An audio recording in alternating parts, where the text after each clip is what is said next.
The Romance Tax, Love, Sex, and the True Cost for Genuine Connection, written, narrated, and produced by Peter J. Merrick. Learn how a Gen Xer gets schooled by a 26-year-old Gen Z on modern dating. I recently visited my old hometown of Toronto, Canada, from San Diego, California. I had a night that fundamentally blew up my worldview about generational differences and then resulted in expanding my paradigm for understanding myself. That night, the air up at Bathurst and Finch had that reminiscent, wet Toronto sinking chill that enters straight into your bones. I was sitting at a sticky laminate wooden table near the window at a Tim Hortons. I was drinking a large black coffee and staring at a half-eaten Boston cream donut. For the non-Canadians reading this, Tim Hortons is a national staple and a fast food coffee and bake shop that practically functions as a Canadian religious temple. If you are going to have a serious life-altering conversation in Canada, you grab a booth there. Thank God very few were near Michael O. and I in earshot of our conversation that night. That was a very good thing because I was about to get schooled by a kid on the modern dating and sexual landscape of 2026. Sitting across from me was Michael O. He is 26 years old. For the past 7 years, I have been mentoring him. I took him under my wing when he was a teenager. I taught him everything I had observed about business, people, and how the world from my lived perspective worked. But that night, the tables completely turned on me. He became the teacher, and I became his student. His first lesson was a brutal, hilarious public execution of my entire worldview and what he termed my outdated romantic relational value system. I am 57 years old, and I am eligible for some senior discount benefits, I am told. After several decades out of the dating market, I find myself entirely single and alone in my cherished, earned, chosen solitude. I am incredibly apprehensive about this new world I have entered. I have not had to ask someone out on an old-fashioned date since the Clinton administration. The dating apps and the algorithms and the endless swiping terrify me. I am a Gen Xer, born between 1965 to 1980. When I came of age in the late 1980s and early 1990s, dating required actual terrifying physical courage. If you liked a girl, you had to pick up a corded landline and call her house and pray her dad did not answer the phone. Back then, you met eligible single women at record stores or through friends and family or at a bar where you had to walk up to them and make eye contact and speak actual words. You made mixtapes on cassette to express your feelings.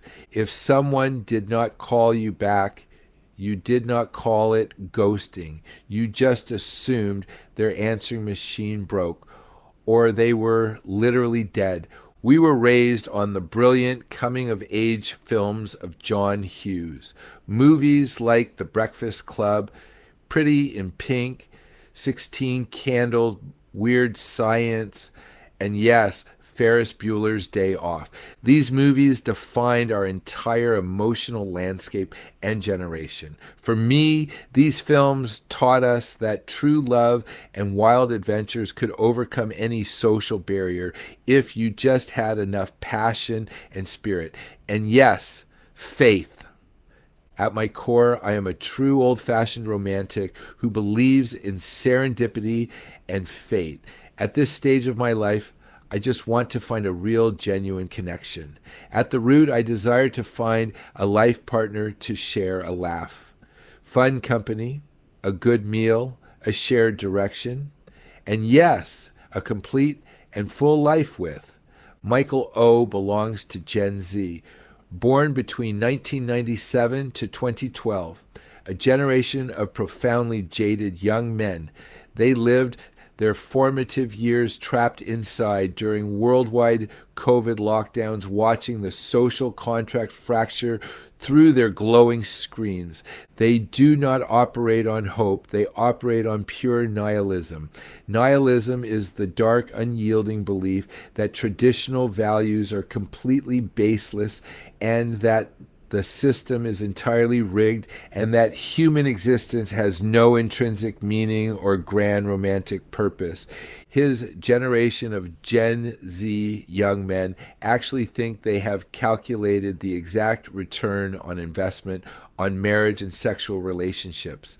They grew up watching my generation get utterly destroyed and financially stripped for parts by the family court system. Before we even got into the cold mechanics of his opinion on modern dating, Michael O. leaned across the table and delivered a heavy dose of brutal and terrifying observational truth. He looked at me with a new mixture of pity and sharp realism. He told me I am outdated and out for lunch and completely naive about the modern world and the brutal dating market of the 2020s. He tapped his coffee cup on the table and asked me if I would jump out of a plane with a parachute that had a 56% failure rate. I said no. He said that is the predicament of modern marriage for men in this society. The 56% figure refers to the statistical likelihood that a marriage will end in a devastating divorce for the man. When that happens, men frequently lose their homes, half their savings, and significant access to their own children while remaining on the hook for alimony payments to the individual who initiated the breakup.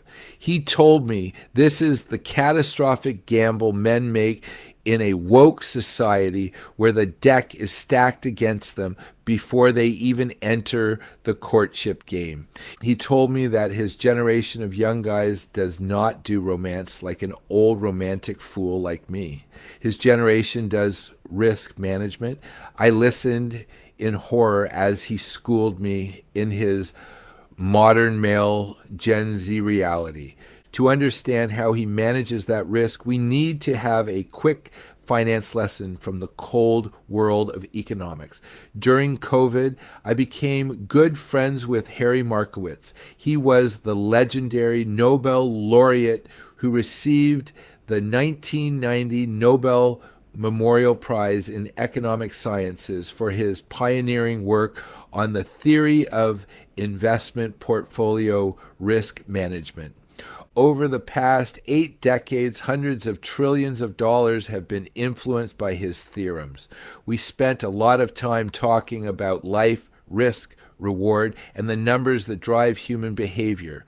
Harry had read my 2019 book, The King of Main Street. He had asked me to write his biography. That project is still on my bucket list today. Sadly, Harry passed away in the summer of 2023. Harry was a brilliant mind who created a framework called modern portfolio theory, but I can guarantee you in all his years of analyzing data, Harry Markowitz never once thought of applying his Nobel Prize winning theory to dating and money spent on women and sex. Harry invented the math. Michael O. and his generation had completely weaponized it. I had been nervously listening to Michael O. giving me unsolicited advice on the absolute nightmare of getting back out there into the dating market. I told him I was just thinking of setting up a basic dating profile and finding a nice woman my own age. I just wanted someone who actually remembers John Hughes movies and the tragic explosion of the Challenger space shuttle on live television and how to properly rewind an audio cassette tape with a yellow pencil. I told him what I remembered about dating and making a solid, old school, good, intentional, impression. I explained my absolute master plan for a proper and perfect romantic weekend, if the opportunity presented itself to me. I mentioned driving up the scenic coast of California and booking a nice room at a quaint boutique hotel, taking her to a really good Italian restaurant where the waiters wear actual tuxedos.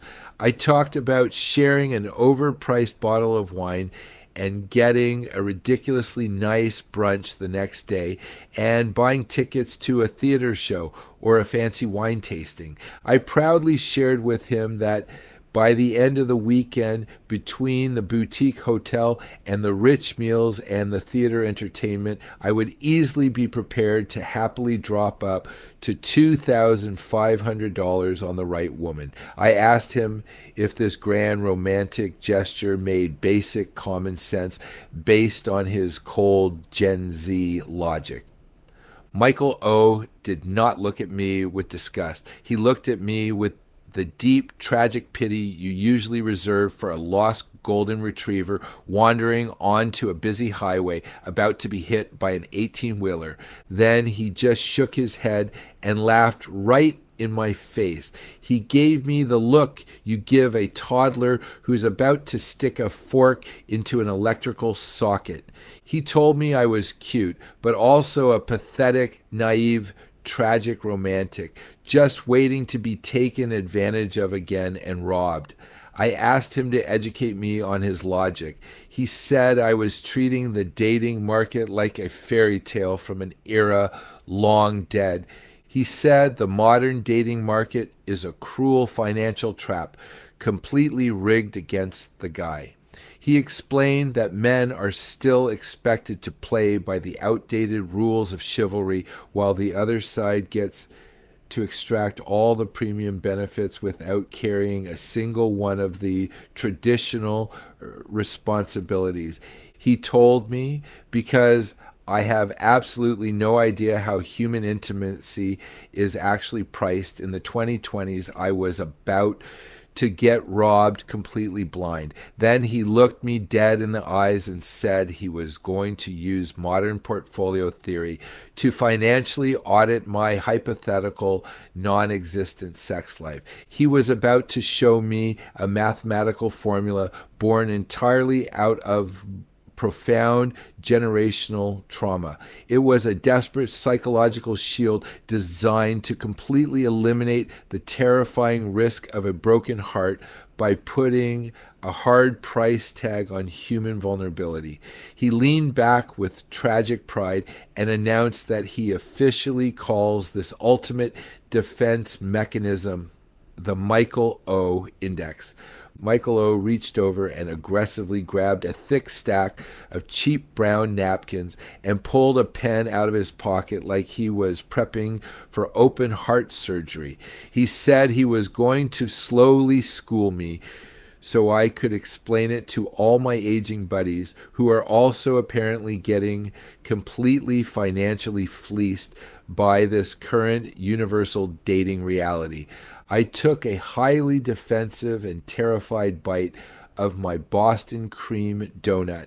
My old romantic nerve endings were absolutely spiking. I braced myself for the pain and told him to dazzle me with his cold Gen Z logic and the Michael O. Index.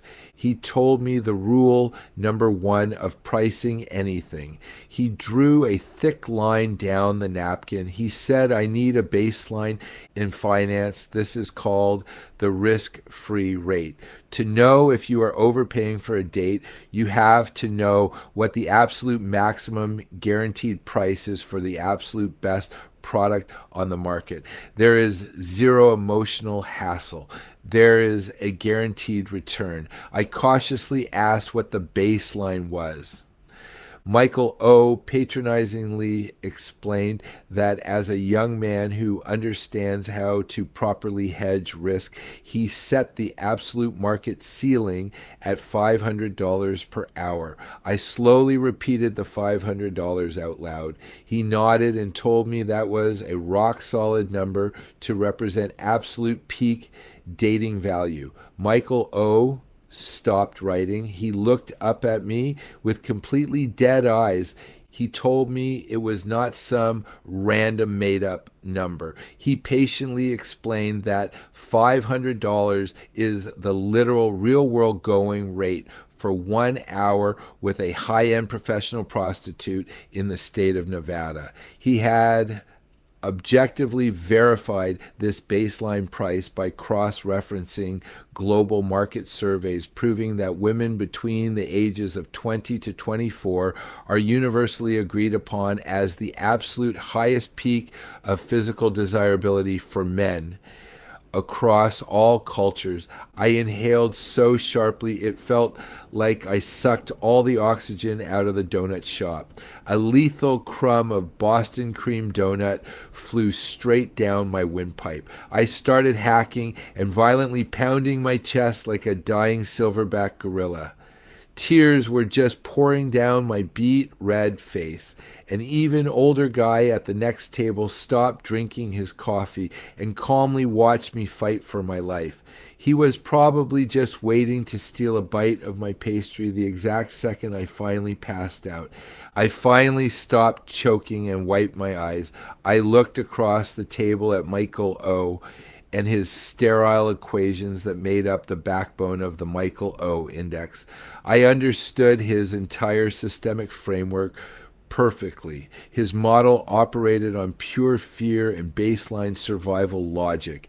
He was actually a little phased by his former mentor and now peer having a near-death experience right in front of him. He seemed to feel a little genuine regret that his dating math in the Michael O. Index might have been the direct catalyst for my early demise. But he quickly recovered and calmly explained that it is just basic, irrefutable financial mathematical common sense. It is a guaranteed return with absolute zero risk. He told me for exactly $500, he can buy one flawless hour with an absolute peak market 20 to 24-year-old state of Nevada, legally sanctioned and regulated professional prostitute. No expensive dinners and no texting for 3 weeks and no pretending to care about her and her ex-boyfriend's past drama. Just a pure, guaranteed, flawless transaction.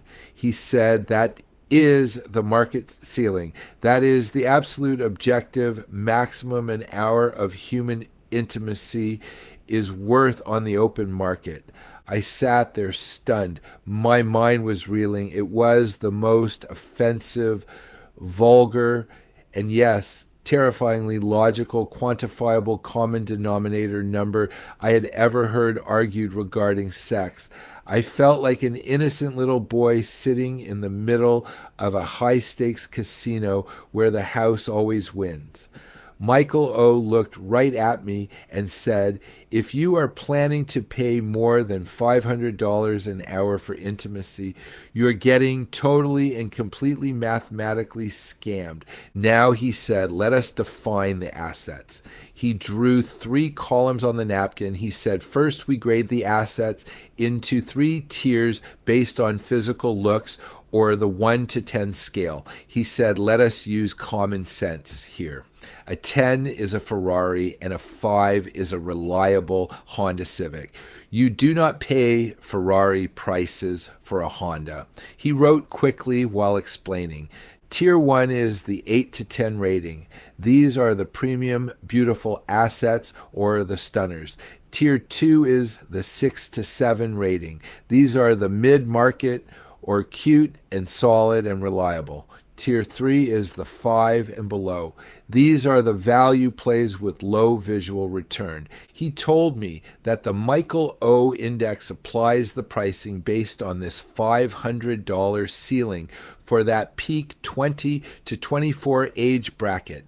Tier 1 gets the full $500 an hour. Tier 2 takes a standard market discount of 35%. They are priced at $325 an hour. Tier 3 takes a heavy 60% discount. They are worth $200 an hour. I was horrified, but the logic was unavoidable. I asked what happens to the price in the Michael O index as they get older than 24 years old. He gave me a terrifying smile. He called it the Michael O index depreciation effect. He calmly explained that in basic corporate finance, if a piece of heavy machinery has less time left before it totally breaks down, it is mathematically worth less money in the market. If you buy a car and drive it hard for 30 straight years, you do not get to turn around and sell it for the original showroom's sticker price. He said in the modern dating market, in the Michael O index, absolute youth is the ultimate premium. The ticking biological clock is a literal depreciating asset time bomb. As the human asset physically ages, the open market applies at first a slow and then an incredibly deep and ruthless financial discount on the depreciating asset. He started writing rows down the side of the napkin. At ages 25 to 29, there is a minor 5% drop. The Tier 1 asset is still worth $475 an hour. By 30 to 34, it drops to 85% of the baseline. The Tier 1 asset is now worth $425 an hour. He explained that ages 35 to 39 represent an accelerating biological cliff where the market applies a steep 30% penalty. The Tier 1 valuation falls to $350 an hour. By 40 to 44, we hit the midlife haircut. The valuation is cut exactly in half. A Tier 1 asset drops to $250 an hour. I cautiously asked about age 55. My voice cracked like a terrified adolescent teenage boy. I was legitimately sweating. This modern 2020s world was absolutely ruthless. Michael O just looked at me. The ambient background noise of the Tim Hortons seemed to completely fade away into an eerie, dead silence. Michael O spoke to me with the gentle patience of an Apple Store genius explaining iCloud to a confused senior citizen. Michael O delivered the absolute fatal blow directly to my face. He slowly explained that at 55 to 60 years old, the reproductive premium shown by the Michael O index has completely officially passed her due date and expired. He made sure I fully understood that the open market no longer prices the aging human asset for any biological growth. He then literally looked me up and down and told me to think of my specific demographic as an ancient, early generation Apple iPhone. He patiently explained that the outdated device still technically makes regular phone calls and can occasionally send a sad green text message. But he bluntly pointed out that Apple permanently stopped providing iOS operating system software updates for it roughly a decade ago. Michael O looked right into my eyes and said, "The internal battery health is permanently degraded and the hardware physically dies without warning if unplugged for more than 20 minutes. He concluded his brutal lesson by explaining that this absolute technological obsolescence triggers an automatic 90% discount from the peak market baseline. He wrote the final number on the napkin and circled it in thick blue ink and slid it across the sticky table toward me. Tier 1 at 55 to 60 is $50 per hour. I stared at the napkin.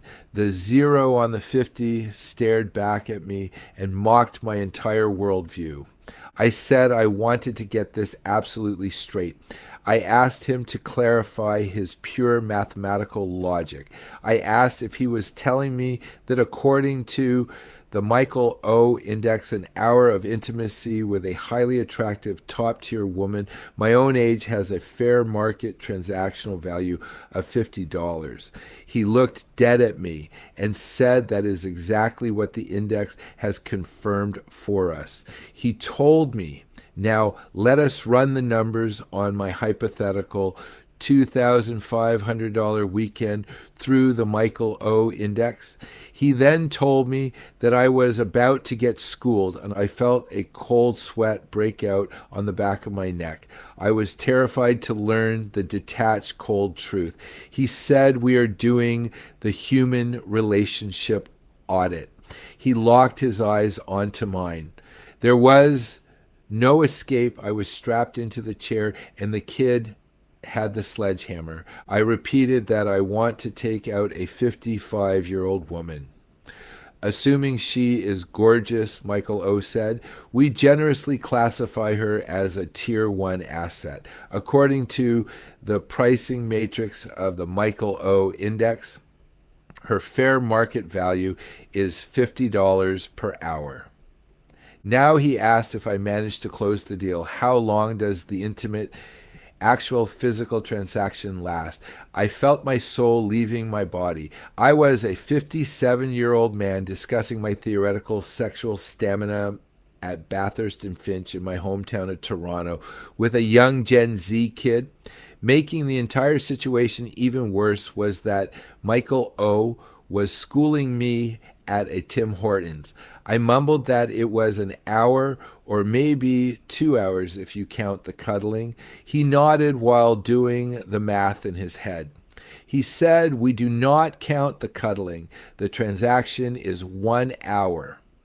Okay, so you acquire 1 hour of intimacy with a 55-year-old Tier 1 asset. He tapped his pen on the table to emphasize each syllable. He said the fair market value of that transaction is $50. He reconfirmed, you plan to pay up to $2,500. I closed my eyes. He leaned over the table. He told me I would be overpaying by $2,450. He told me I am volunteering to pay a 4,900% markup over the spot price. Silence. I slowly repeated the 4,900% markup to myself. He calmly stated that if this were an actual trade on the open stock market and I was a licensed money manager, the federal authorities would immediately lock me in prison for gross financial incompetence and total mismanagement of client assets.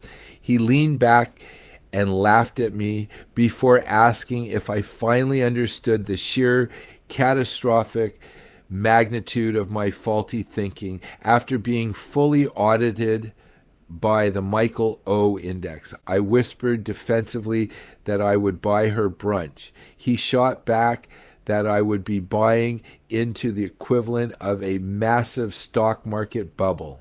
He told me to look at the baseline. Michael O. told me I literally could fly to Nevada. He said I could hire the $500 an hour 24-year-old absolute peak market risk-free asset. He said I could pay for my round-trip flights and book a hotel and buy myself a brand new tailored suit and treat myself to a tomahawk steak, and I still would have money left over. I sat there in the Toronto Tim Hortons completely and utterly lost for words. The logic was inescapable. His math was flawless. Harry Markowitz's Nobel Prize-winning theory had been modified into the Michael O. Index to systematically and ruthlessly and hilariously dismantle any hope I had of normal dating in the 2020s. I put my head down on the laminate table and rested my forehead against the cool plastic, and I started to laugh. It started as a low chuckle and evolved into a deep, uncontrollable, belly-shaking roar. Tears began to stream down my face. I could not stop. I was laughing hard at myself. I was laughing at the absolute and terrifying absurdity of Michael O's perspective and the exactness of the Michael O index in bringing ruthless clarity to the modern dating market. I was laughing at the fact that I was still prepared and ready to drop $2,500 trying to be a romantic when, according to my own students' basic common sense, the fair market value of the event was the exact price of an oil change at Jiffy Lube. Michael O watched me have my breakdown while taking a slow sip of his black coffee.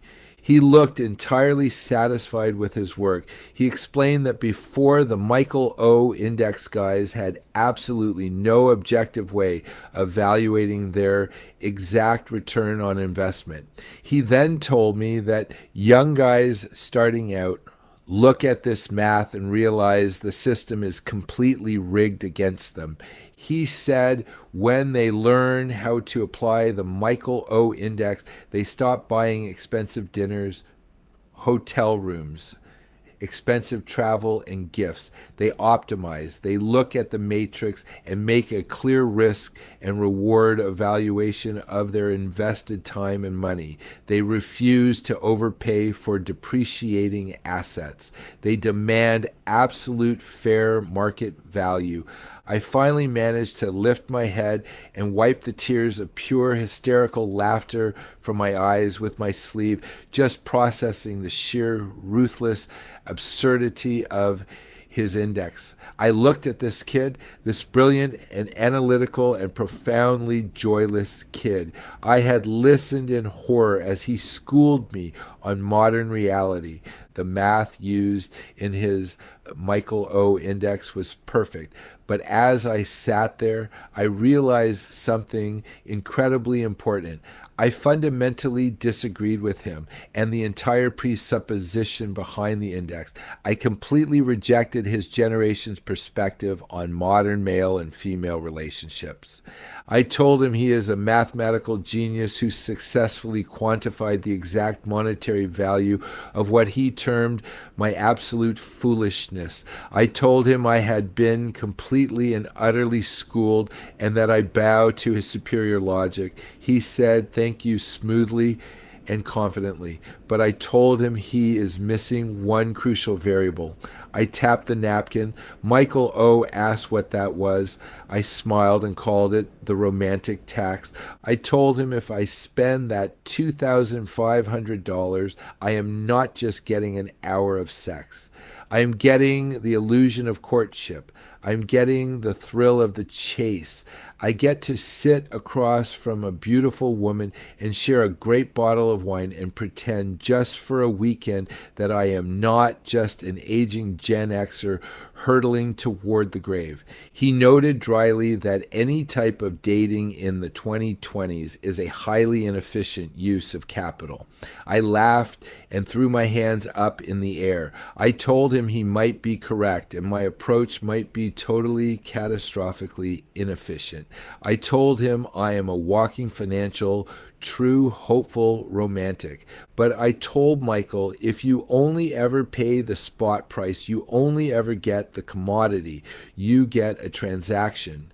Transactions are forgettable, and transactions do not give you love. That there are things beyond money, and it is our responsibility to ourselves to find those parts of life that refuse to have a price placed on them. Sometimes we are pleasantly surprised where objectively the worst financial investments yield the best life experiences and memories. I looked out the window at the busy Toronto street. People were rushing by and trying to survive the night. All of them were searching for connection in a cold and hostile world that increasingly tries to put a price tag on everything. I passionately explained that true love and complex psychological romance absolutely cannot be coldly commodified into a mere financial transaction through his cynical creation.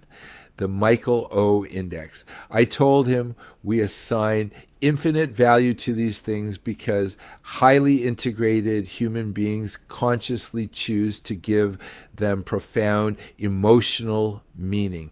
I looked right at him and owned my exact position. I told him I fully understand the risk and I actively and consciously choose to pay the romantic tax anyway. I pleaded that if you violently strip human connection down to a cheap stained Tim Hortons napkin, you completely lose the magic. You literally murder the poetry and our humanity. I firmly declared that I will always use my complete personal autonomy to choose living and experiencing real life over the Michael O Index's terrified relationship numbers.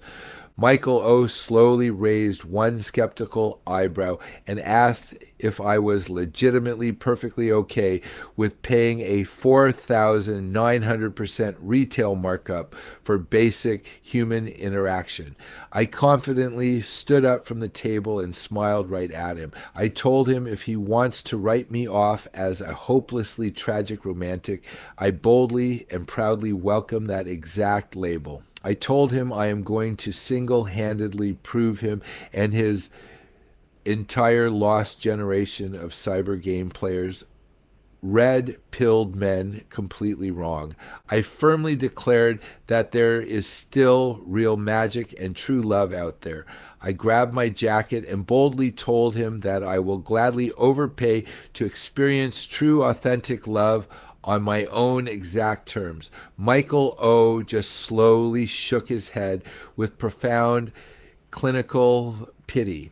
He carefully folded the stained Tim Hortons napkin like it was a highly classified blueprint for a weapon of mass emotional destruction.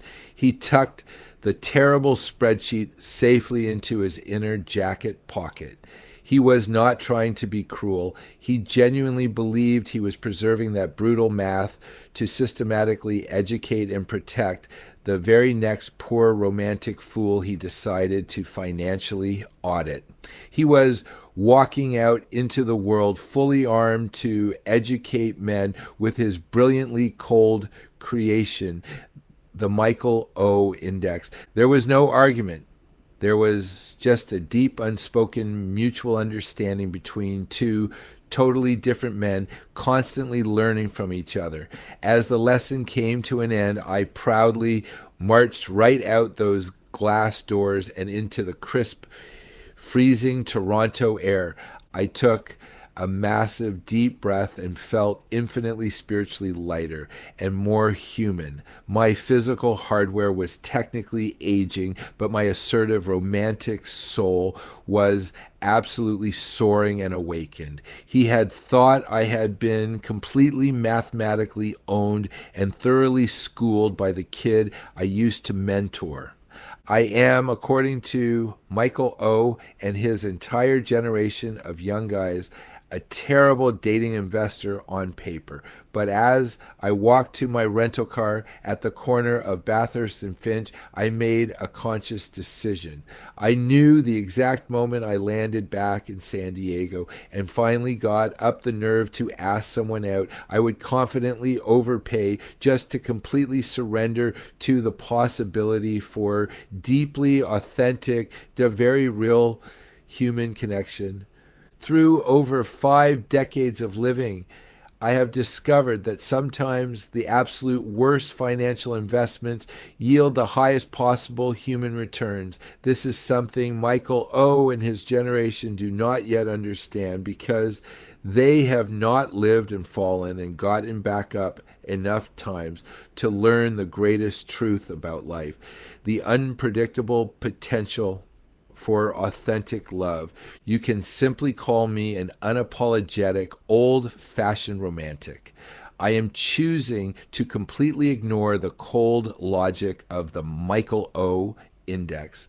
I highly suggest you step out into the real world and do exactly the same. I invite you to join me and live your completely authentic life.